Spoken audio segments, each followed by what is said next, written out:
Igama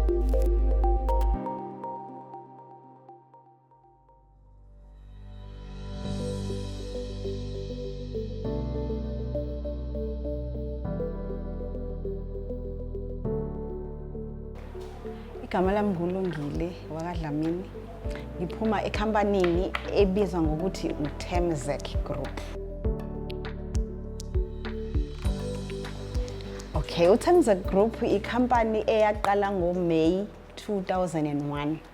Iqalwa uMr Sthembiso Makhanya nopartner wakhe.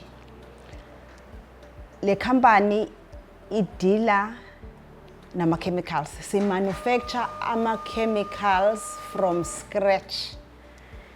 Like for example, your dishwasher ekhaya, siqala phansi thina ka siyenze from scratch. So wonke ama-products esinawo as-outsource lutho, siyawa manufacture nje from scratch. Lana ama-10 stage nawo sinawo simfuna kuwona. Sifaka ama-detergents ethu. Only take 2 kuphela nje one products yayo kuphela omixer upolish kuphela the rest siyamixa wonke.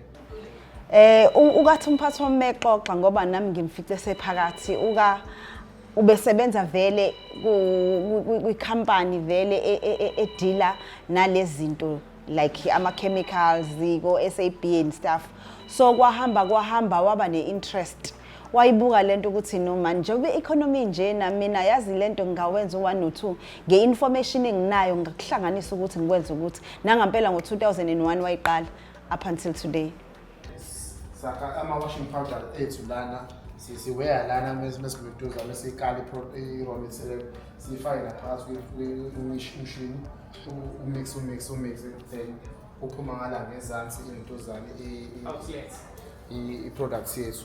Simase siyabulela siyayiweya ngala u20-25 kg mase siyavala emva lapho isakha.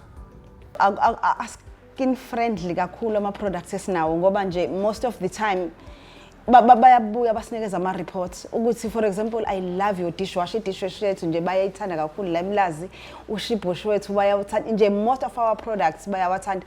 And akekho nje useke wafika wazocomplaina wathi nje ayayingiphathanga kahle ngoba lawe sibonayo ukuthi aba nomngozi before sikudayisela uyachazelwa utshela ukuthi le product isebenza kanje ithintwa kanje awukwenza ukuthi so yes. Sihamba icontinent, sihamba yonke indawo akukho la singafiki khona. Sine branch nje eGoli eranwayo mana khona wonke ama province ala. For example nje ucebo lethu, yangithi wabocebo lethu ikhampani engakanani. Ucebo lethu ama products akho wathatha la ekhaya. Ucebo lethu unama branch almost South Africa. So methatha ama chemicals la ucebo lethu usuke yo supplier bonke labo bantu ngalama products ala ekhaya. Supply abantu abaningi kakhulu ke thina la ekhaya. Si supply ama domestic products. Okusho ukuthi wena osekhaya uyakwazi ukuthola ama products afana nensipho zasendlini, i-dishwasher liquid, uthole nama products afana no handy cleaner. Kodwa ke nathi siphinde futhi sifocus nabantu abakuyi-target enkulu yethu njengamabhusha, ibhedlela, abantu abadinga in bulk izinto eziningi in bulk, nezikole siyaba supply abantu abakanjalo. Economic development basisize kakhulu ukuthi angisakhumbula ukuthi beke umuphi unyaka kuningi asebesenzele kona sesihambe nabo. For example ama exhibition bayasi-invite sihambe siyo exhibitor basithengela imishini evele yenza impilo yecompany yabalula ngohlobo lwesimanga. Siyabonga kakhulu nje kwi-economic development ngalolu xhaso lungaka size sibe la sikhona nabo banesandla esikhulu. And futhi like uyakwazi ukuthi uthenge u25 liter udikente ama 750 and resell you gonna make a good profit ngokwenza njalo. So ibusiness lethu lihle kakhulu nje for support abantu abasayizamelayo. Ama products ethu maningi ngendlela esimanga. Yabo nje for example ama item about 65 more than 65. Sinawo clean emakhaya ama household. Sinawo clean ibhedlela. Awo clean izikole. Amafama, amabhusha, amalondolo ahlukene igabe eningi. Ngizokhulumela nje uVila kukhona kaV baningi abantu abaxhasile la kaV bathola amathuba emsebenzi baqala nje bebe u-few mhlambe babe u3 or 4 kodwa manje sebe more than 15. abantu nje asebebaqashile nanoma mekukhona ama-order amakhulu for example nje ngeke ngakhuluma ngocebo lwethu i-order elikhulu so lidinga abantu babe baningi so uyakwazi ukuthi aphume la kuyothathwa abantu ngaphandle abazoba amatoho.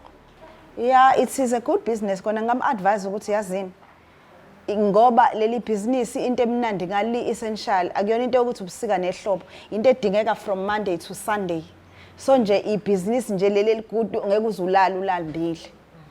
Yes, and enye into emnandi nama-students futhi uyakwazi ukuthi let's say uhambile wayofunda usufuna ukwenza oma-intern oma-in-serve akwenzise la ekhaya omunye othi mina ngifuna ukufunda how to make i-product uyakwazi futhi naye ukuthi akufundise akucathulise ugcine usukwazi ukuyimela usuzenzela.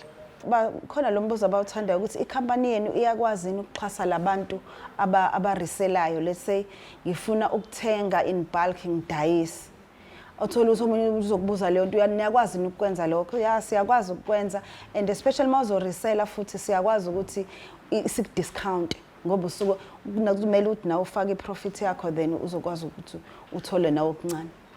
Sitholakala la ka VMA Industry. Ungashayela nje ucingo or i-email address kwi-website yethu ungangena uzosithola. Uyamdayisela umuntu ogodwa uma ufuna okugodwa nje ubuthi ngizofuna i-dishwasher even engaka leya size lapha phambi kwenu ingaka sizokunika. Uma uthi ngifuna lokho okungaka ku-2000 sizokunika. Lokho okufunayo sekwenzela akulimithiwe ukuthi ngiqala into engaka ke